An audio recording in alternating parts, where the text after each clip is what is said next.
کا ڈیٹا ہے. مسلمانوں کے اندر تعداد بڑھتی جا رہی ہے نکاحوں کے اندر بے حیائی کی, فحاشی کی, عریانیت کی نکاحوں کے اندر مسلمانوں کے. حالانکہ اسلام کہتا ہے بسم اللہ الرحمن الرحیم, اللہ کے رسول نے فرمایا ہے ان اعظم النکاح برکتن ایسرہ مونا. قربان جائے حضرت بلال حبشی کے ایمان پر کہ جان دینے کے لیے تیار تھے لیکن ایمان دینے کے لیے, اور کہنے لگی یا رسول اللہ, یا رسول اللہ, یہ آپ کو ستاتے ہیں. سوچو کیا گزری ہوں گی اس بیٹی کے دل پر کہ جس کے باپ کو اس کی قوم اتنا ستاتی ہو. اللہ کے رسول صلی اللہ علیہ وسلم کہنے لگے اے بیٹی ڈرو نہیں, اے بیٹی غم نہ کرنا, ایک وقت اس امت پر ایسا بھی آئے گا کہ تیرے باپ کا لایا ہوا دین اللہ ہر کچے پکے مکان کے اندر پہنچا کر رہے گا. مفتی سلطان کے بیانات کے لیے مفتی سلطان آفیشل کو سبسکرائب کریں.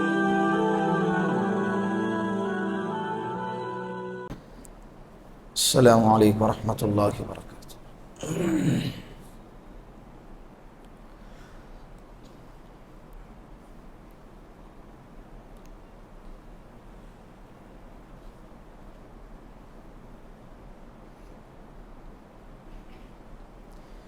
الحمد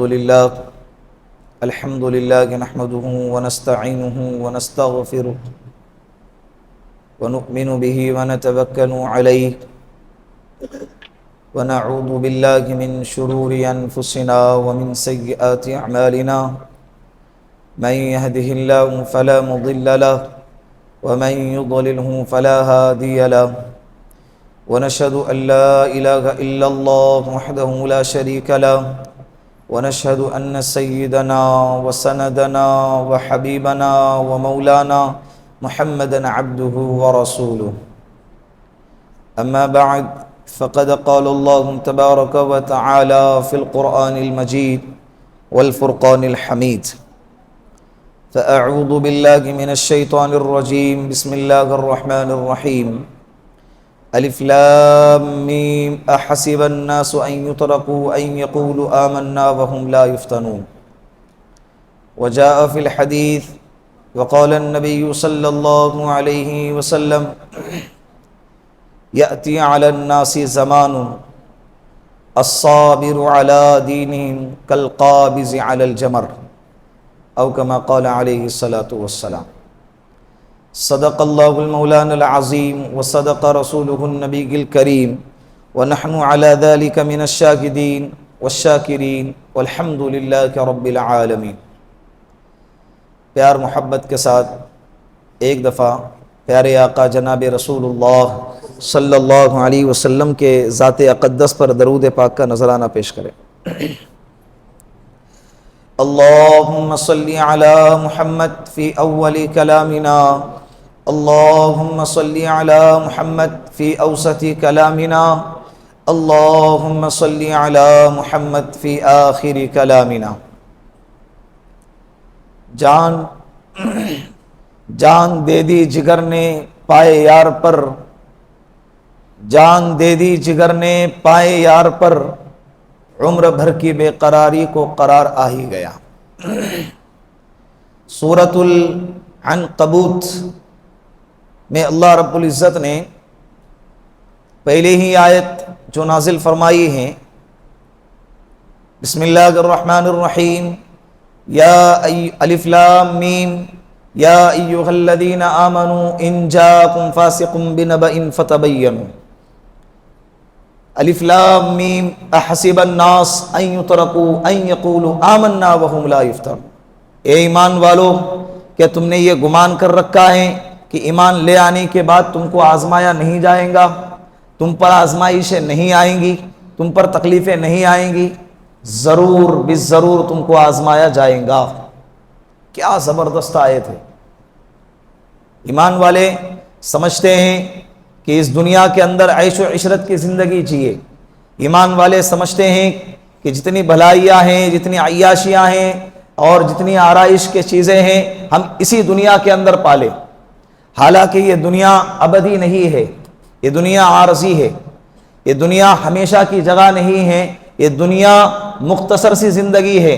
اسی لیے جب کسی کا انتقال ہوتا ہے تو آپ لوگوں نے سنا ہوگا کہ بھائی فلاں بندہ دار فانی سے دار بقا کی طرف کوچ کر گیا, فلاں بندہ فنا ہونے والی دنیا سے باقی رہنے والی دنیا کی طرف سفر کر گیا۔ اسی لیے یہ کہا جاتا ہے کہ دنیا فنا ہونے والی ہے۔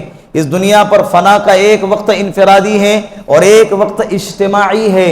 ایک وقت انفرادی کہ ہر انسان جب مرتا ہے تو یہ اس کے فنا کا انفرادی وقت ہے، یہ اس کے حق میں قیامت ہے، یہ اس کے حق میں دنیا کے فنا ہونے کا وقت ہے۔ اور ایک وقت اس دنیا پر پھر ایسا بھی آئے گا کہ جو دنیا کے فنا ہونے کا اجتماعی وقت ہوگا۔ اذا زلزلت الارض زلزالها، قرآن کہتا ہے زمین میں زلزلے آئیں گے۔ بسم اللہ الرحمن الرحیم، اذا السماء انفطرت، ایک وقت ایسا آئے گا کہ آسمان بھی پھٹے گا۔ جب آسمان پھٹے گا وتكون الجبال كالعهن المنفوش، پہاڑ روئی کے گالوں کی طرح ہوا میں اڑتے پھریں گے اور ریت کی طرح تودے بن جائیں گے، تو سوچو اس وقت میں دنیا کا کیا عالم ہوگا۔ یہ سب اس نے کہا ہے جس نے دنیا کو بنایا ہے۔ جس طرح سے کمپنی کوئی پروڈکٹ لانچ کرتی ہے تو اس کی ویلیڈیٹی لکھ دیتی ہے کہ یہ 5 سال تک ٹکے گا، یہ 3 سال تک ٹکے گا، یہ 4 سال تک ٹکے گا۔ تو یہ دنیا کو جب اللہ نے بنایا تو اللہ نے کہہ دیا کہ ایک وقت اس پر ایسا بھی آئے گا کہ یہ دنیا فنا ہونے والی ہے، جو بھی باقی رہنے والی چیز ہے وہ آخرت کی چیز ہے۔ دنیا کے بعد ایک اور زندگی ہے، موت کے بعد ایک اور زندگی ہے۔ الحمدللہ ہمارے نبی صلی اللہ علیہ وسلم کی برکت سے، صحابہ کی قربانیوں کے نتیجے میں اللہ نے ہم کو ایک دین دیا، ایک اسلام دیا، ایک شریعت عطا فرمائی، جس سے ہم کو یہ دین اور یہ سمجھ ملی، یہ ہدایت کا راستہ ملا کہ ایمان والوں کی اصل زندگی تو مرنے کے بعد شروع ہوتی ہے۔ کب شروع ہوتی ہے؟ او مسلمانوں کو ڈرانے والوں، مسلمانوں کے سربراہوں کو قتل کرنے والوں، سازشوں کے ذریعے سے منافقانہ انداز میں قتل کرنے والوں، یہ مت سمجھنا کہ تم نے مسلمانوں کو گرا دیا، مسلمانوں کو مٹا دیا۔ تاریخ گواہ ہے، جب جب بھی مسلمانوں کا کوئی سرغنہ شہید ہوا ہے، اسلام وہاں سے اور زیادہ ابھرا ہے، اسلام وہاں سے اور زیادہ سربلند ہوا ہے۔ یہ تاریخ اس بات کی گواہ ہے۔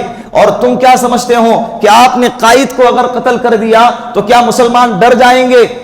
الحمدللہ مسلمانوں کے دلوں کے اندر اللہ نے خوف نام کی کوئی چیز رکھی ہی نہیں ہے۔ قرآن کہتا ہے وَلَا تَهِنُوا وَلَا تَحْزَنُوا وَأَنْتُمُ الْأَعْلَوْنَ إِن كُنتُم مُؤْمِنِينَ، غم نہ کرو، ڈرو بھی نہیں، تم ہی سربلند رہو گے، حالات جیسے بھی آ جائیں تم ہی سربلند رہو گے، شرط یہ ہے کہ تم اپنے ایمان کے رسی کو مضبوطی سے پکڑے رہو۔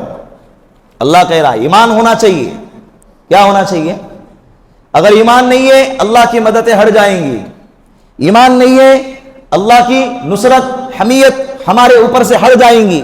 تو لہٰذا میری آپ سے گزارش ہے ایمان کو باقی رکھے۔ حالات آئیں گے، سب سے پہلے اس دین کو، اسلام کو لے کر اس سرزمین پر 1400 سال پہلے محمد عربی صلی اللہ علیہ وسلم جب لے کر اٹھے تھے، خانہ کعبہ مکۃ المکرمہ کا شہر، خانہ کعبہ کا شہر ہے، یہ وہ خانہ کعبہ ہے جس کی تعمیر حضرت ابراہیم علیہ السلام، حضرت اسماعیل علیہ السلام، 2 عظیم شخصیتوں نے فرمائی ہے۔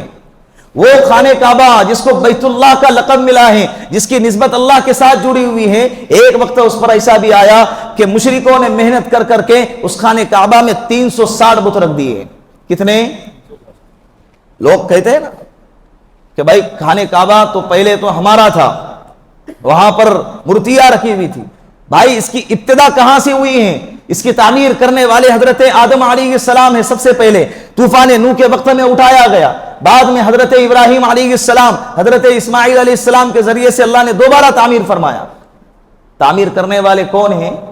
حضرت ابراہیم علیہ السلام۔ یہ اللہ کے نبی ہیں، اللہ کے پیغمبر ہیں، اور اس خانہ کعبہ کو نسبت دی اللہ کے ساتھ میں۔ بعد میں محنت کر کے تم لوگوں نے اس کے اندر بتوں کو رکھ دیا، اس کا مطلب یہ نہیں کہ وہ جگہ آپ کی ہو گئی، یہ ازل سے ابد تک انشاءاللہ یہ گھر اللہ کا تھا اور انشاءاللہ اللہ ہی کا رہے گا، اور قیامت سے پہلے اللہ اس گھر کو دوبارہ اٹھائیں گے۔ قیامت سے پہلے اللہ اس گھر کو دوبارہ اٹھائیں گے۔ تو ایسے شہر میں اللہ کے رسول صلی اللہ علیہ وسلم جہاں پر 360 بت رکھے ہوئے تھے، چاروں طرف مشرکانہ ماحول بنا ہوا تھا، اللہ کے رسول صلی اللہ علیہ وسلم نے دین کی دعوت دینا شروع کی، اور کیا خوبصورت انداز اپنایا، کیا خوبصورت انداز اپنایا۔ ابتدا میں خفیہ طریقے سے دعوت دیتے، چپکے چپکے سے دعوت دیتے، سمجھاتے تھے، لیکن لوگوں نے سنا نہیں، اللہ کے رسول صلی اللہ علیہ وسلم کی مانا نہیں۔ تو اللہ رب العزت نے فرمایا بسم اللہ الرحمن الرحیم یا ایھا المدثر قم فانذر وربک فکبر، اے کملی اوڑھنے والے کھڑے ہو جا اور لوگوں کو ڈرائیے اور اپنے رب کی تسبیح بیان کیجئے، بڑائیے بیان کیجئے۔ اللہ کے رسول صلی اللہ علیہ وسلم نے اس آیت پر اس طرح سے عمل کیا کہ وہ صفا پہاڑی کے اوپر آئے اور لوگوں سے کہا یا صباحا یا صباحا، اے لوگوں ادھر آ جاؤ۔ یہ اس وقت کا نعرہ تھا جب کسی قوم کو بڑے خطرے سے ڈرانا ہوتا تو یہ نعرہ لگاتے تھے یا صباحا، سب لوگ جمع ہو گئے، پتہ نہیں کیا ہو گیا۔ اور بلانے والے بھی کون ہیں؟ بولو، بلانے والے بھی کون ہیں؟ محمد صلی اللہ علیہ وسلم۔ اللہ کے رسول کے بلائے پر سب جمع ہو گئے۔ ان جمع ہونے والوں میں ایک بدبخت ابو لہب بھی تھا جو اللہ کے رسول صلی اللہ علیہ وسلم کا چچا کہلاتا ہے۔ جب اللہ کے رسول صلی اللہ علیہ وسلم نے سوال کیا، انداز کتنا پیارا، انداز کتنا بہترین، اللہ کے رسول نے فرمایا اے لوگوں، اگر میں تم سے کہوں کہ اس پہاڑی کے پیچھے ایک دشمنوں کا لشکر ہے جو ہتھیار لے کر کھڑا ہے اور تمہیں مارنے کے لیے تیار ہیں، تو کیا تم میری اس بات کا یقین کرو گے؟ سب لوگوں کے زبان پر بیک وقت یہی جملہ تھا کہ محمد، ہم نے آپ کو زندگی میں کبھی جھوٹ بولتے ہوئے نہیں پایا ہے، جب آپ یہ کہوں گے تو ہم مانیں گے۔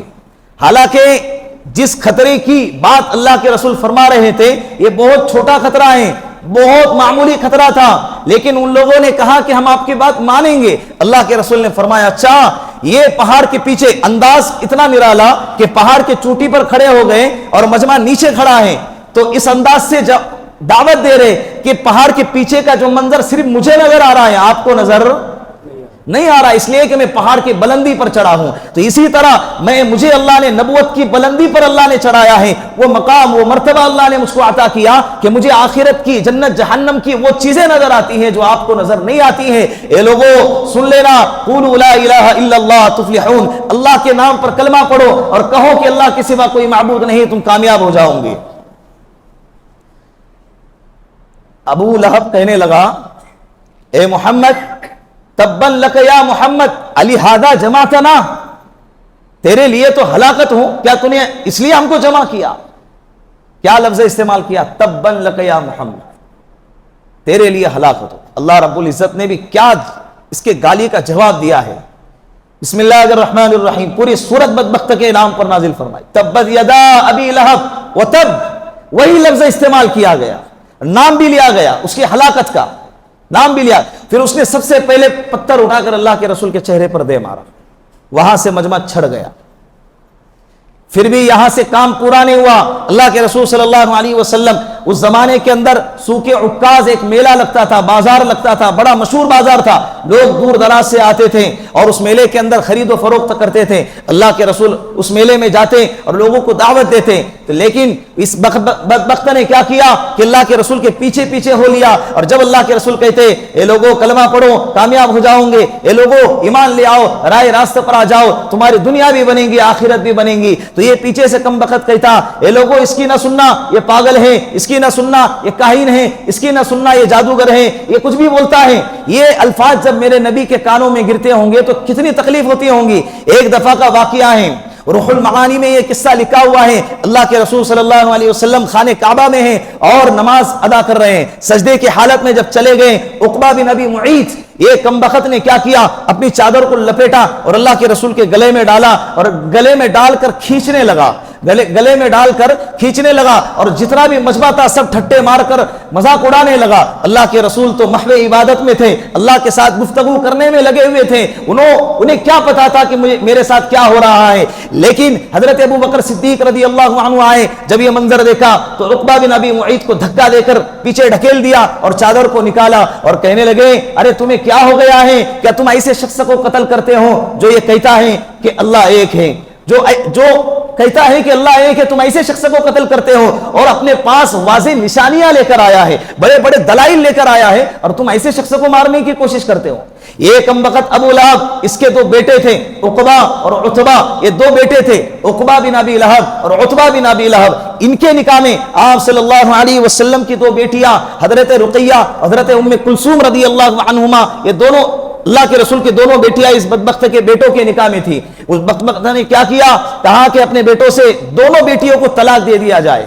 دونوں بیٹیاں طلاق ہو گئی. اس میں سے جو بڑا لڑکا تھا عتبہ بن ابی لہب, اس کمبخت نے طلاق دینے پر بس نہیں کیا, اللہ کے رسول کے چہرے پر تھوکا, اس چہرے پر تھوکا جو چہرہ چاند سے بھی زیادہ حسین تھا, وہ چہرہ جو پھول سے بھی زیادہ خوبصورت تھا, اللہ کے رسول کے چہرے پر تھوکا. جب تھوکا اللہ کے رسول کو برداشت نہیں ہوا, اللہ کے رسول نے فرمایا اللہم سلط علیہ کلبا من کلابک, اے اللہ اس بدبخت پر تیرے کتوں میں سے کتے مسلط فرما. ایک وقت آیا, قوم نے دیکھا, مکہ والوں نے دیکھا, پورے خاندان والوں نے دیکھا کہ ایک جماعت کے ساتھ وہ جا رہا تھا, بھیڑیوں میں سے ایک بھیڑیا آیا اور پوری جماعت میں سے چھوڑ کر اس کو اٹھا کر لے گیا اور اس کی تکہ بوٹی کر کے پھینک دیا. اللہ کا نظام ہے. لیکن کہنا یہ ہے کہ مسلمانوں نے اور صحابہ کرام نے اور ہمارے نبی نے دین کے خاطر کتنی قربانیاں اٹھائی ہے. یہ اسلام کے سرغنا کا حال ہے. ابتدا یہ حالت میں تھی. ایک دفعہ کا دوسرا واقعہ ہے, سیرت ابن ہشام میں لکھا ہے, حضرت عبداللہ ابن مسعود فرماتے ہیں کہ اللہ کے رسول صلی اللہ علیہ وسلم خانہ کعبہ میں نماز پڑھ رہے ہیں, صحن میں کمبخت ابو جہل بھی بیٹھا ہوا ہے. وہ کہنے لگا مکہ کے کسی فلاں علاقے کے اندر آج اونٹ ذبح ہوا ہے, لہذا جائے اور اس کی گندی اوجڑی اٹھا کر لے کر آئے. ایک تو گندی اور دوسرا وزنی بھی ہے, اٹھا کر لایا گیا اور اللہ کے رسول صلی اللہ علیہ وسلم کے پیٹھ مبارک پر رکھا گیا. حضرت عبداللہ ابن مسعود فرماتے ہیں کہ وہاں پر جو حالات تھے میری ہمت نہ ہوئی آگے بڑھنے, لیکن اس بیچ میں نے دیکھا فاطمۃ الزہرا, نبی کے لگتے جگر, آپ صلی اللہ علیہ وسلم کے نور نظر, حسین حسین کی والدہ اور حضرت کرم اللہ وجہہ کی زوجہ محترمہ آئی حضرت فاطمہ, اور اللہ کے رسول کے پیٹھ مبارک سے وہ اوجڑی کو نکال کر پھینکا اور کہنے لگی یا رسول اللہ یہ آپ کو ستاتے ہیں. سوچو کیا گزری ہوں گی اس بیٹی کے دل پر کہ جس کے باپ کو اس کی قوم اتنا ستاتی ہوں. اللہ کے رسول صلی اللہ علیہ وسلم کہنے لگے اے بیٹی ڈرو نہیں, اے بیٹی غم نہ کرنا, ایک وقت اس امت پر ایسا بھی آئے گا کہ تیرے باپ کا لایا ہوا دین اللہ ہر کچے پکے مکان کے اندر پہنچا کر رہے گا. آج دیکھیں 1400 سال گزر گئے, کسی شخص نے نبی کو دیکھا نہیں, نبی کے اوپر قرآن کے اترنے کو دیکھا نہیں, لیکن الحمدللہ ثم الحمدللہ ہزاروں میل کے فاصلے پر ہم بیٹھے ہیں, آپ بھی سن رہے ہیں, میں بھی سنا رہا ہوں, اللہ اس کے رسول کی باتیں سنا رہا ہوں, اور ہم سب الحمدللہ ایمان والے ہیں. یہ اسی دعاؤں کا نتیجہ ہے. اس کے بعد جب ان لوگوں نے دیکھا کہ محمد اپنے مشن سے پیچھے ہٹنے کو تیار نہیں ہے, دار الندوہ ایک قائم کیا گیا, ایک جگہ متعین کی گئی, ایک کمیٹی بنائی گئی جس کے 25 ممبران تھے, اور اس کمیٹی کا مقصد یہ تھا کہ محمد صلی اللہ علیہ وسلم کو اور ان کے صحابہ کو کس طرح سے روکا جائے. ابھی یہ پلاننگ ہو رہی ہے, کام بانٹے جا رہے ہیں. کوئی کہتا ہے کہ بھائی میرا کام یہ ہے کہ میں ہر آنے والے جماعت کو جو دور دراز سے دوسرے علاقے سے آئے, وہ تو باہر سے آنے والے لوگوں کو ہی بھڑکا سکتے تھے, مکہ والوں کو نہیں, اس لیے کہ مکہ والے محمد صلی اللہ علیہ وسلم کو بچپن سے جانتے تھے کہ یہ کیا شخصیت ہے اور اس کی کیا حیثیت ہے. تو انہوں نے یہ طے کیا کہ باہر سے جب قافلے آئیں گے تو یہ 3-4 لوگ ہوں گے جو یہ کہیں گے کہ بھئی یہ بندہ کاہن ہے. یہ بندہ کیا ہے؟ کاہن ہے. اس مجمع میں ایک بوڑھا بیٹھا ہوا تھا, ولید جس کا نام ہے. وہ کہنے لگا کاہن کو میں جانتا ہوں, بے تکی باتیں کرتے ہیں, اٹکل پچو ہانکتے ہیں. محمد صلی اللہ علیہ وسلم کو کبھی آپ نے دیکھا ہے بے تکی باتیں کرتے ہوئے؟ کوئی اور جملہ استعمال کرے, کوئی اور کیا کرے, جملہ استعمال کرے. تو کس نے کہا کہ ہم کہیں گے کہ بھئی یہ شاعر ہیں, اور شاعر لوگ تو ہواؤں میں باتیں کرتے ہیں, لہذا اس کی بات نہ سنیں. تو ولید کہنے لگا کہ اچھا شاعر, میں شاعر کے کلام کو جانتا ہوں, محمد صلی اللہ علیہ وسلم کا کلام تو کہیں سے شاعرانہ نہیں لگتا, اس لیے کہ قرآن نے کہا وَالشُّعَرَاءُ يَتَّبِعُهُمُ الْغَاوُونَ. شاعر لوگ جتنے بھی ہوتے ہیں وہ خواہشوں کی اتباع کرتے ہیں. کچھ ہیں جو دین کی اور اسلام کی اشاعت کی باتیں کرتے ہیں, لیکن اس میں 90% سے زیادہ شاعر ایسے ہوتے ہیں جو ہواؤں میں باتیں کرتے ہیں. تو کہنے لگا کہ ہم یہ بھی نہیں کہہ سکتے. پھر لوگوں نے کہا کہ ہم انہیں کہیں گے کہ یہ مجنون ہے. ولید کہنے لگا مجنون؟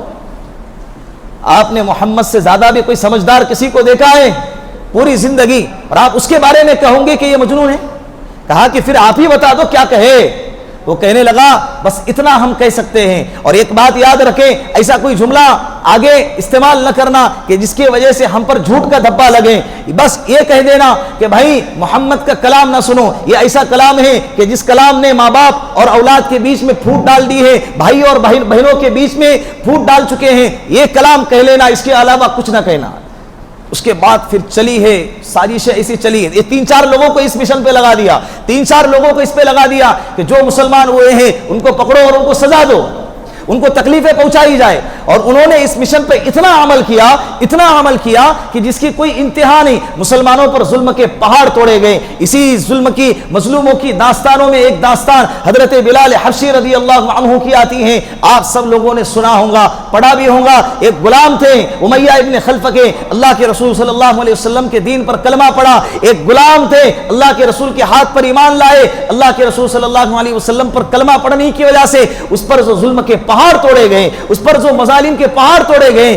اللہ اکبر اللہ اکبر، آپ سن کے حیران ہو جاؤں گے، مکہ کے اندر آج کی جو گرمی ہے، آج کے جو ماحول کے اندر ہمارے جیسے لوگ اس کو برداشت نہیں کر سکتے، تو اس وقت کے اندر سہولتوں کا کچھ بھی نہیں تھا، اس کے باوجود انہیں کیا تکلیف ہوئی ہوگی۔ اللہ کے رسول صلی اللہ علیہ وسلم کے چہیتے بلال رضی اللہ عنہ کو مکہ کے گلیوں میں بغیر کپڑے کے گھسیٹا جاتا اور ان کے اوپر چٹان کو رکھا جاتا کہ بھئی کہیں سے یہ ایمان کو چھوڑ لے، کہیں سے یہ دین کو چھوڑ لے، لیکن قربان جائے حضرت بلال حبشی کے ایمان پر کہ جان دینے کے لیے تیار تھے، لیکن ایمان دینے کے لیے بولو آج چند ٹکے پر ہم اپنے ایمان کا سودا کر دیتے ہیں، مینیجر کو خوش کرنے کے لیے داڑھی کاٹ دیتے ہیں، دوسروں کو راضی کرنے کے لیے نمازیں چھوڑ دیتے ہیں، دوسروں کو خوش کرنے کے لیے اپنے پردہ چھوڑ دیتے ہیں، اپنا برقعے کو آگ لگا دیتے ہیں، اپنے تہذیب کو آگ لگا دیتے ہیں، بس تھوڑی سی دنیا کے خاطر، تھوڑے سے لوگوں کو خوش کرنے کے خاطر، شادی بیاہ کے موقع پر، جنازے کے موقع پر، گیٹ ٹو گیدر کے موقع پر، یہ وقت ایسا ہوتا ہے کہ چند لوگوں کو راضی کرنے کے لیے انسان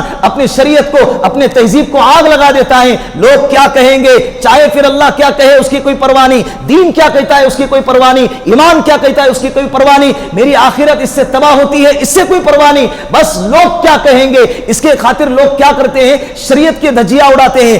آج کا ڈیٹا ہے مسلمانوں کے اندر تعداد بڑھتی جا رہی ہے، نکاحوں کے اندر بے حیائی کی، فحاشی کی، عریانیت کی نکاحوں کے اندر مسلمانوں کے، حالانکہ اسلام کہتا ہے بسم اللہ الرحمن الرحیم، اللہ کے رسول نے فرمایا ہے ان اعظم النکاح برکتن ایسرہ مونا، برکت والا نکاح وہ ہے جس کے اندر سادگی ہو، جس کے اندر خرچہ کم ہو۔ لیکن مسلمانوں نے آج کیا کیا ہوا ہے، غیروں کے نکاح فیکے پڑ گئے ہیں، دوسرے مذہب والوں کی نکاح فیکے پڑ گئے ہیں، لیکن مسلمانوں کی نکاح ہفتہ ہفتہ بند ہونے کو تیار نہیں۔ کتنی افسوس کی بات ہے، پھر زنا وجود میں نہیں آئے گا تو کیا آئے گا، باپ کے لیے بیٹی کا اتنا خرچہ اٹھانا آسان نہیں ہے، پھر غیر آ کر ہماری بیٹیوں پر نظریں نہیں جمائیں گے تو کیا جمائیں گے، 27 سال کی بیٹی ہو گئی، باپ کے پاس خرچہ اٹھانے کے لیے، نکاح کا خرچہ اٹھانے کے لیے تیار نہیں ہے، اس لیے کہ خرچہ جب آتا ہے تو 10 اور 12 لاکھ کا آتا ہے، اور سامنے والے ڈنگرے جو نوجوان قسم کے دیوس قسم کے نوجوان ہیں وہ بغیر جہیز کے اور بغیر کسی خرچ کے بیٹیوں کو قبول کرنے کے لیے تیار نہیں، بیل بنا بیٹھتا ہے اور کہتا ہے میری دادی نہیں مانیں گی، میری اماں نہیں مانیں گی، میرے ہاتھ میں کچھ نہیں ہے، میرے اماں اور ابو کے ہاتھ میں ہے، وہ جو کہیں گے میں اس کے تابع ہوں۔ اب وہ کیا کہتے ہیں، گاڑی چاہیے، گھوڑا چاہیے، جہیز میں یہ چاہیے، ارے تمہیں کیا چاہیے، اتنی اپنی زندگی کا کلیجے کا ٹکڑا تمہارے حوالے کیا جا رہا ہے اور تم کیا کر رہے ہو، تم کیا کر رہے ہو، اس کو نظر انداز کر کے بھیک مانگ رہے ہو۔ اگر تمہارے اندر حیثیت نہیں ہے نکاح کرنے کی تو تمہیں چاہیے کہ نکاح نہ کریں، ایسے نوجوانوں کو تلاش کریں، میں بہنوں سے کہتا ہوں ایسے نوجوان کو تلاش کریں جو بغیر جہیز کے نکاح کرنے کے لیے تم پر راضی ہیں، بغیر جہیز کے تمہیں قبول کرنے کے لیے تیار ہیں۔ یہ آج معاشرے میں بگاڑ ہو رہا ہے جس کی وجہ سے ارتداد کا ماحول بڑے تیزی سے بڑھتا جا رہا ہے، اور مسلمانوں کے بیٹیوں پر غیروں کی نظریں جمائے بیٹھے ہوئے ہیں، اور مجبوراً 3 چیزیں میں آپ سے کہتا ہوں، اس کے پہلے بھی یہ ٹاپک کئی مرتبہ آ چکا ہے کہ 3 چیزیں جب تک امت مسلمہ کے اندر رائج نہیں ہوں گی اس وقت تک مسلمانوں کے اندر، لڑکیوں کے اندر خاص طور پر ارتداد کا ماحول ختم نہیں ہوگا، ہماری بیٹیوں کا ایمان سلامت نہیں ہوگا۔ پھر ایک وقت آئے گا کہ ہمیں اپنی نسلوں کے لیے فاتحہ پڑھنے کے بھی رونا پڑے گا۔ یہ تیزی کے ساتھ ان کی سازشیں، آپ کچھ غافل تو نہیں، اسی دنیا میں رہتے ہو نا، آپ کے سامنے سوشل میڈیا ہے، آپ کے سامنے انٹرنیٹ ہے، آپ کے سامنے فیس بک ہے، واٹس ایپ ہے، یوٹیوب ہے، اس پر ساری ویڈیوز کھلم کھلا دھڑلے سے یہ وائرل کر رہے ہیں کہ بھائی مسلمانوں کو اگر کمزور کرنا ہے ان کے بیٹیوں کو ٹارگٹ کریں، مسلمانوں کو اگر کمزور کرنا ہے ان کی بیٹیوں پر حملہ کریں۔ لیکن آج میں نے کہا نا 3 چیزوں پہ مسلمانوں کو عمل کرنا پڑے گا۔ انشاءاللہ کوئی قوم مسلمانوں کی بیٹیوں پر گندی نگاہ نہیں ڈال سکتا۔ سب سے پہلے مسلمانوں کو چاہیے کہ اپنی بیٹیوں کا نکاح جلدی کرے۔ اللہ کے رسول نے فرمایا بچہ پیدا ہو اذان دو، بولنے لگے اللہ کا نام بلواؤ، جب بالغ ہو جائے تو اس کا نکاح کرا دو۔ ٹھیک ہے قانون ہے 18 سال سے پہلے نکاح نہیں کرا سکتے، 18 سال کے بعد تو کرا دو۔ ایسے بایو ڈیٹا آتے ہیں، اتنے آتے ہیں کہ جس کی عمر لڑکی ہے کنواری ہے 28 سال کی عمر ہے، کنواری ہے 30 سال کی عمر ہے، کنواری ہے 32 سال کی عمر ہے، کیا وہ اپنے جذبات کو 15 20 سال تک اپنے سینے میں دبا کے رکھیں گی؟ اس بیچ اگر کوئی دیوس آدمی اس کو محبت کا جھانسا دے کر اگر ورگلائیں گا تو کیا وہ اپنے اس کے جھانسے میں نہیں آئیں گی اور اپنے ایمان کا سودا نہیں کریں گی؟ اس کا ذمہ دار کون بنے گا؟ اس کا ذمہ دار کون بنے گا؟ تو اپنے بیٹیوں کا نکاح جلدی کرنے کی کوشش کریں۔ کیا کریں؟ جلدی کرنے کی کوشش کریں۔ دوسرے نمبر پر سادگی سے نکاح کرنے کی کوشش کریں۔ جو کہنے والے کہتے رہیں مجھے تو اللہ کو راضی کرنا ہے، کہنے والے کہتے رہیں مجھے اللہ کو راضی کرنا ہے۔ مسجدوں کے اندر نکاح کرنے کا رواج ڈالے، جتنا سادہ نکاح، میں نے کئی ایسے گھرانوں کو دیکھا ہے کہ بھئی وہ چاہتے ہیں کہ سادگی سے نکاح کریں، لیکن معاشرے نے اس گھیرے کو اتنا تنگ کر کے رکھا ہوا ہے کہ وہ چاہ کر بھی نکاح کو سادگی سے کر نہیں سکتے۔ کم سے کم خرچہ 3 لاکھ سے نیچے نہیں آتا ہے۔ حالانکہ اللہ کے رسول کے زمانے میں اللہ کے رسول کے صحابی ہیں عبد الرحمن ابن عوف رضی اللہ عنہ، عشرہ مبشرہ میں سے سب سے مالدار صحابی ہیں۔ خرچہ کرنے کے لیے یہ مثال بھی کیا زبردست ہے، مثال بھی حضرت عبد الرحمن ابن عوف کی آئی ہے، کسی اور صحابی کی نہیں۔ کسی اور صحابی کی آتے تو آپ کہہ سکتے تھے کہ بھئی ان کے پاس مال نہیں تھا، غریب تھے، اس کے لیے انہوں نے ایسا کیا۔ صحابہ میں سب سے زیادہ مالدار، یہ امبانی بھی ان کے جیب میں بیٹھے گا، حضرت عبد الرحمن ابن عوف عشرہ مبشرہ میں سے نکاح کیا۔ اللہ کے رسول صلی اللہ علیہ وسلم کو بعد میں جب پتا چلا، ان کے بدن پر نکاح کے خوشبو کے آثار نظر آئے، اللہ کے رسول نے فرمایا کہ عبد الرحمن کیا نکاح فرمایا؟ کہا کہ جی یا رسول اللہ۔ اللہ کے رسول نے دعا فرمائی بارک اللہ لک وعلیک جمع بینکما بالخیر، اللہ تجھ میں اور اس میں برکتیں عطا فرمائے۔ پھر اللہ کے رسول نے فرمایا کہ ولیمہ کیا؟ کہا کہ نہیں، اولم ولو بشاتن، ولیمہ کرو اگرچہ ایک بکری کیوں نہیں ہوتی ہے۔ اللہ کے رسول نے پھر ولیمے کی ترغیب دی۔ نبی موجود ہے، نکاح کیا اور نبی کو بلانا ضروری نہیں سمجھا، نبی کو پتہ بھی نہیں چلا، نبی کو یا 1 مہینے پہلے سے لسٹ نکالی جاتی ہے۔ یہ نکالنے والوں کی تو غلطی ہے، لیکن معاشرے کی بھی غلطی یہ ہے کہ بھائی اگر غلطی سے کوئی رہ گیا تو ساری زندگی بائیکاٹ، قطع تعلق، ساری زندگی نفرتیں سینے میں لے کر پالیں گے۔ بھائی مجھے بلایا کیوں نہیں، اور بلایا بھی تو فون پہ بلایا، گھر پہ آ کے کیوں نہیں بلایا؟ یہ سارے نخرے کیوں بھائی؟ دعا دے دو، اپنے دل کو بڑا کرو۔ یہ تمہاری ایسی تنگ دلی کی وجہ سے معاشرے کے اندر یہ نکاح کا رواج جو ہے نا مہنگا سے مہنگا ہوتا جا رہا ہے، جس کی وجہ سے ہماری قوم کی بیٹیوں کو غیر مذہب کے لوگ کیا کر رہے ہیں؟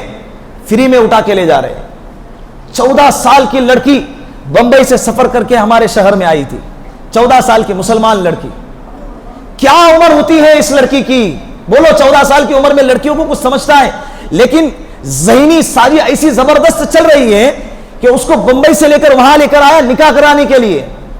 الحمدللہ اللہ نے اس کے ایمان کو بچایا، بر وقت لوگوں نے اس کے طرف توجہ دی اور اس کے ماں باپ کو فون لگایا۔ انہوں نے مسنگ کمپلیٹ کرائے ہوئے تھے پولیس اسٹیشن کے اندر، جس کی وجہ سے پولیسوں کو لے کر آ گئے، وہ اپنے بیٹی کو لے کر گئے اور اس کے اوپر ریپ کا کیس لگا کر، نابالغ بچی کو بھگانے کا کیس لگا کر اس کو اندر ڈال دیا۔ لیکن دیکھیں نا 14 سال کی بچی ہے، ماں باپ کو پوچھے بغیر وہاں سے نکل کے باہر آ گئی۔ اب اس کے ساتھ کیا کچھ نہیں ہو رہا ہوگا؟ ارے 2 گھنٹے کے لیے ہماری بیٹی جب باہر جاتی ہے تو ماں باپ کے کلیجے منہ کو آتے ہیں، ماں اندر سے گھبراتی ہے، باپ فکر میں ہوتا ہے کہ بیٹی اب تک گھر کیوں نہیں آئی ہے، 14 سال کی بیٹی شہر چھوڑ کر چلی گئی، اس ماں باپ کے دل پہ کیا گزرتی ہوں گی؟ اور ایسے کتنے لڑکیاں ہیں، ایسے کتنے قوم کے ماں باپ ہیں کہ جن کے بیٹیوں کے ساتھ ایسے حادثے پیش آ رہے ہیں۔ نکاح کرو یار، سادگی سے نکاح کرو، جلدی نکاح کرو، اپنے بیٹیوں کا بھی اور اپنے بیٹوں کا بھی جلدی نکاح کرنے کی کوشش کریں۔ 28 سال کی عمر ہو گئی بیٹے کی، 30 سال کی، اور باپ کہتا ہے کہ ابھی تو اس کے لیے بہت ٹائم ہے، ابھی تو اس کے پاس بہت ٹائم ہے۔ اگر اس بیچ اگر اس نے گناہ میں مبتلا ہو گیا نا، اس کا وبال باپ کے سر پہ آئے گا. کس کے سر پہ آئے گا؟ باپ کے سر پہ آئے گا. بیٹی باپ سے کہہ رہی ہے، 1 سال کے ایک باپ کی بیٹی کو غیر ایمان والے نے اٹھا کر لے کر گیا. اب وہ باپ رو رہا ہے. لوگوں نے کہا کہ بھائی صبر کرو. کہا کہ لے جانے پر نہیں رو رہا ہوں، رو اس بات پہ رہا ہوں کہ میری بیٹی 1 سال سے مجھے کہہ رہی ہے ابا میرا نکاح کرا دو. میں نے اگر اس کی بات پر عمل کیا ہوتا، آج مجھے یہ دن دیکھنا نہ پڑتا. میری آج بیٹی غیروں کے ہاتھ میں چلی گئی. اب وہ نسلیں جنیں گی تو غیر ایمان والی جنیں گی، وہ غیروں کی زینت بن گئی نا. تو نکاح کرو تو جلدی کرو اور سادگی سے نکاح کرنے کی کوشش کرو. تیسرے نمبر پر 2 چیزیں بتایا. تیسرے نمبر پر معاشرے کے اندر بہت ساری ایسی لڑکیاں ہیں جو طلاق شدہ ہیں، بیوہ ہیں اور کم عمر والیاں ہیں. ان کے ساتھ بھی نکاح کرنے کی کوشش کریں. ایک دبا لگ گیا طلاق ہونے کا. 18 سال کی لڑکی، 20 سال کی لڑکی ہے، بیوہ ہونے کا ماتھے پر اگر کلک لگ گیا نا، معاشرہ اس کو عیب کی نگاہ سے دیکھتا ہے. ارے 20 سال کی عمر میں اس کے شوہر کا کسی حادثے میں انتقال ہو گیا تو اس بیچاری کی کیا غلطی ہے؟ بس بیوگی کا دھبا لگ گیا تو کوئی معاشرہ اسے قبول کرنے کے لیے تیار نہیں. عورتیں بھی، مائیں، لڑکوں کی مائیں کہتی ہیں میرا بیٹا ہیرا ہے، میں کیا اس کے لیے طلاق والی اٹھا کر لاؤں گی؟ ارے طلاق والی عورت ہی ہوتی ہے بھائی، بیوہ بھی وہ بھی لڑکی ہوتی ہیں. اگر خدا نہ خواستہ تیری بیٹی کے ساتھ یہ حادثہ پیش آ جائے تو تو یہ چاہیں گی کہ معاشرے کے نوجوان میرے بیٹے کو کیا کرے؟ قبول کرے نا. جب تیری بیٹی بیٹی ہے تو اوروں کی بیٹی بھی کیا ہے؟ ابھی پچھلے ہفتے کا واقعہ دیکھا نا سوشل میڈیا پہ کس طرح سے وائرل ہو گیا ہے. طلاق 5 سال پہلے اس لڑکی کے شوہر کا انتقال ہو گیا. 2 بیٹے، ایک لڑکا ایک لڑکی ہے. گھر والوں سے کہا کہ میں ایگزام دینے جا رہی ہوں. اپنے علاقے کے واقعہ ہیں کہ 2-3 ہزار کلومیٹر کے دور کا واقعہ بیان نہیں کر رہا ہوں، سوشل میڈیا پہ وائرل واقعہ ہیں. انقلاب پیپر میں بھی آیا ہے اور دوسرے نیوز چینلوں کے اندر بھی یہ وائرل ہوا ہے. مسلمان بیٹی، برقع پہننے والی، 2 بچوں کی ماں ہے، لیکن معاشرے نے 5 سال تک یہ بیٹی کیسی رہی؟ صحابہ کے زمانے میں صحابہ جنگیں لڑتے تھے، شہید ہو جاتے تھے، انہیں غم نہیں ہوتا تھا، اس لیے کہ عدت کے گزرنے سے پہلے رشتوں کی لائن لگ جاتی تھی. چلے گئے کوئی مسئلہ نہیں، اللہ اس سے بہتر دے دے گا، اللہ اس سے بہتر دے دے گا. اگر یہاں غلطی سے شوہر کا انتقال ہو گیا یا غلطی سے اگر شوہر نے طلاق دے دی، ساری زندگی سسک سسک کے گزارتی ہے. ماں باپ بھی نکاح کرنے کو تیار نہیں اور یہ لڑکی بھی، لڑکی کے لیے دوسرے لوگ قبول کرنے کو تیار نہیں. تو یہ ایگزام دینے کے لیے باہر نکلی اپنے بچوں کے ساتھ اور اپنے پریمک جو جس کے ساتھ میں رنگلریاں منا رہی تھی، ایک غیر مذہب والا تھا، ہندو مذہب والا تھا، جس کے ساتھ میں رہنے کی وجہ سے وہ حاملہ ہو گئی. وہ حمل گرانے کے لیے اس کو ہاسپٹل میں لے کر گیا، زیر علاج اس کا انتقال ہو گیا. اب یہ ڈر گیا کہ بھائی اس کا انتقال ہو گیا، اب پوسٹ مارٹم ہوگا، پھر آگے کی کارروائی ہوگی تو میں پکڑا جاؤں گا. تو اس نے اپنے دوست کی مدد سے اس کو کیا کیا؟ ندی میں پھینک دیا. اب بیٹے یہ دیکھ کے رو رہے ہیں، چھوٹے سے معصوم 2 بچے ہیں، یہ دیکھ کے رو رہے ہیں، ان دونوں کو بھی اٹھا کے ندی میں پھینک دیا. دیکھے ہوں گے نا آپ نے، زیادہ دن نہیں گزرا بھائی، ہفتہ 1.5 ہفتہ ہی گزرا ہے. یہ بھی تو کسی ماں باپ کی بیٹی ہے، یہ بھی تو کسی ماں باپ کی بیٹی ہے نا. یہ دن یہاں تک کس چیز نے اس کو لے کر آئے؟ ہمارا معاشرہ ایسے لڑکیوں کو قبول نہیں کرتا ہے، بالکل قبول نہیں کرتا ہے. دل بڑا کر کے آج اگر ان 3 چیزوں پر عمل نہیں کیا گیا تو میں کہتا ہوں ہمارے بڑوں نے بھی کہا ہے کہ 10-15 سال کے بعد امت پر ایک ایسا دور آئے گا کہ لڑکیاں تیزی کے ساتھ مرتد ہوتے چلے جائیں گی. وہ دور تو ابھی دکھ رہا ہے، وہ دور تو ہمیں ابھی دکھ رہا ہے. لیکن آج اگر اس پر عمل نہیں کیا گیا تو آج سے 10-15 سال کے بعد تیزی کے ساتھ ہماری قوم کی بیٹیاں چلی جائیں. دیندار گھرانوں کی لڑکیاں بھی جانے کا ریکارڈ ہے ہمارے سامنے، کارگزاریاں ہیں. تم کہو گے کہ بھائی ہماری بچی نیک ہے، ٹھیک ہے، اس کو نیک بنائے رکھیں، اس کو نیک باقی رکھ کے اس کا نکاح کریں. اور نکاح سے بہتر نیک باقی رکھنے کے لیے کوئی اور راستہ نہیں ہے. ہمارے معاشرے نے تہذیب کی دھجیاں اڑا دی ہے، تہذیب کے جنازے نکالے ہوئے. ہمارے صحابہ کرام نے قربانیاں، جانوں کا نذرانہ پیش کیا ہے، اپنی زندگیوں کو داؤ پہ لگایا ہے اسلام کی بقا کی خاطر. اور آج ہم عیش و عشرت کی خاطر کیا کر رہے ہیں؟ اسلام کو مٹانے کے پیچھے لگے ہوئے. دیکھیں نا محمد اسماعیل ہنیہ شہید رحمت اللہ علیہ 3 دن پہلے شہید ہو گئے. 70 ان کے خاندان کے لوگ شہید ہو گئے. کتنے؟ دین کے خاطر اور اسلام کے خاطر اور ایمان کے خاطر 70 اپنے خاندان کے افراد کو شہید کروایا اللہ کے راستے میں. اور ان کی بیوی ان کے جنازے کو دیکھ کر کہتی ہیں آپ نے ہی ہمیں صبر کے ساتھ اور ہمت کے ساتھ جینا سکھایا ہے. ہم ایسے وقت میں اپنے قدم کو ڈگمگائیں گے نہیں، ایسے لالوں کی وجہ سے اسلام باقی ہے، ایسے لالوں کی وجہ سے اسلام ترقی کر رہا ہے، اور ہمیں کچھ پتہ ہی نہیں ہے، ہمیں اسلام کے بارے میں کچھ پتہ نہیں ہے، دین کے بارے میں، تاریخ کے بارے میں کچھ معلوم نہیں ہے۔ فلسطین کے ساتھ اسلام کا بہت گہرا تعلق ہے، اس لیے کہ وہاں پر مسجد اقصی ہے جو مسلمانوں کا قبلہ اول ہے۔ مسلمانوں کا کیا ہے؟ اللہ کے رسول صلی اللہ علیہ وسلم معراج کے سفر پر گئے تھے، 1,24,000 انبیاء علیہم السلام کے اللہ کے رسول نے اس مسجد میں امامت فرمائی ہے، تو ہمارا تعلق اس کے ساتھ ایمانی ہے۔ اور وہاں کے لوگ تو اصل ایمان والے ہیں، جو ڈٹے ہوئے ہیں، مرنے کو تیار ہیں، شہید ہونے کو تیار ہیں، قربانی دینے کو تیار ہیں، لیکن اپنی جگہ سے ٹس سے مس ہونے کو تیار۔ ایک چھوٹی سی بچی کہتی ہے تم نے ہمارے گھر گرا دیے، تم نے ہمارے گھروں کے ملبے بنا دیے، لیکن اس کے باوجود ہم اسی ملبے پر ٹین لگا کے رہیں گے، لیکن یہ جگہ کو چھوڑیں گے اس لیے نہیں کہ ہمیں یہ جگہ پسند ہے، اس لیے کہ اس جگہ پہ مسجد اقصی ہے اور اس کی حفاظت کی ذمہ داری ہم نے اپنے کندھوں پہ اٹھائی ہے۔ اللہ ان کے شہادتوں کو قبول فرمائے، اللہ ان کے شہادتوں کو، قربانیوں کو اللہ قبول فرمائے، اللہ ان کی قربانیوں کو رائیگاں نہ جانے دے گا انشاءاللہ۔ چاہے تم کتنے ہی سازشیں کرو، چاہے تم کتنے ہی منافقانہ انداز اختیار کرو، لیکن اسلام قربانیوں کے بعد ہی سربلندی پر پہنچتا ہے، کربلا کے بعد ہی اسلام آگے بڑھا ہے۔ ایسی قربانیاں کتنے ہی آتی رہیں گی اور جاتی رہیں گی، لیکن انشاءاللہ اسلام باقی رہے گا۔ اللہ رب العزت ہمیں بھی دین کے خاطر، ایمان کے خاطر، اسلام کے خاطر مرنے اور مٹنے کے لیے اللہ ہم کو تیار فرمائے۔ وآخر دعوانا الحمدللہ رب العالمین۔